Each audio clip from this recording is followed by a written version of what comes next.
Το επόμενο πράγμα για το οποίο θα μιλήσω είναι το πρόγραμμα το οποίο θα χρησιμοποιηθεί για να επιτευχθεί το αποτέλεσμα που θέλω. Εγώ όλη αυτή την επεξεργασία των ήχων, καθώς και το που θα πάνε όλα τα στοιχεία μέσω του Arduino και της Max τα οποία θα έχω συλλέξει, είναι το Ableton Live. Στο Ableton Live θα υπάρχουν 10 κανάλια για το κάθε τύπο ήχων που θέλω. Ας πούμε 10 κανάλια για τους ήχους της φύσης, 10 ξεχωριστά κανάλια για κάθε ήχο ξεχωριστά της πόλης και 10 ξεχωριστά κανάλια τα οποία θα είναι ήχοι, οι οποίοι θα είναι ταυτόχρονα ήχοι πόλης και ήχοι φύσης. Δηλαδή θα έχουμε μια κατάσταση στην οποία δεν θα είναι ξεκάθαρα το τι ακούμε, αλλά θα ακούμε ίσως μια περισσότερη φασαρία. Αυτό το τελευταίο θα έχει ως αποτέλεσμα να μας δώσει μια πιο καλλιτεχνική όψη σε όλο αυτό το οποίο θέλω να κάνω, τοποθετώντας έτσι το τελευταίο φύλλο, γιατί όπως είπα, βάζοντας και βγάζοντας φύλλα θα μπαίνουν ήχοι πόλης και ήχοι φύσης, δηλαδή βγάζοντας το ένα φύλλο, το ένα κανάλι το οποίο έχει έναν ήχο φύσης θα έχει αντιστοιχηθεί από εμένα με έναν ήχο πόλης. Οπότε, βγάζοντας το ένα φύλλο, ο ήχος φύσης θα αντικατασταθεί με τον ήχο πόλης τον οποίο εγώ έχω επιλέξει. Και το τελευταίο, όταν το ξαναβάζω το φύλλο, θα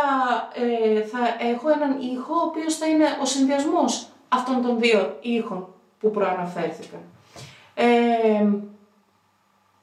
Και έτσι, παίρνοντας τα κατάλληλα στοιχεία που θέλω, θα ενεργοποιώ και θα απενεργοποιώ τον κάθε ήχο. Για την επίτευξη της επεξεργασίας των ήχων αυτών θα χρησιμοποιηθούν διάφορα εργαλεία του προγράμματος, όπως διάφορα εφέ, όπως είναι το reverb και το delay, και διάφορα άλλα εργαλεία, όπως είναι ο compressor και το EQ, το equalizer, μέσα από τα οποία θα προσπαθήσω να απομονώσω ουσιαστικά τις συχνότητες που έχουν τους συγκεκριμένους ήχους που θέλω να πάρω. Αυτό σημαίνει ότι όταν έχω βγει στην Αλεξάνδρας και έχω ηχογραφήσει μια συνολική κίνηση, αλλά μέσα από αυτή τη συνολική κίνηση εγώ θέλω να απομονώσω τον ήχο από ένα μηχανάκι, για παράδειγμα, θα προσπαθήσω να καταργήσω όλες τις υπόλοιπες μέσω του EQ και ίσως του compressor, να καταργήσω όλες τις υπόλοιπες συχνότητες, έτσι ώστε να κρατήσω μόνο τις συχνότητες που θα έχω από το μηχανάκι. Και το ίδιο θα γίνει για κάθε παραπάνω ήχο, είτε πόλης είτε φύσης, έτσι ώστε να έχω ένα πιο φυσικό αποτέλεσμα και να πάρω για να μπορέσω να δείξω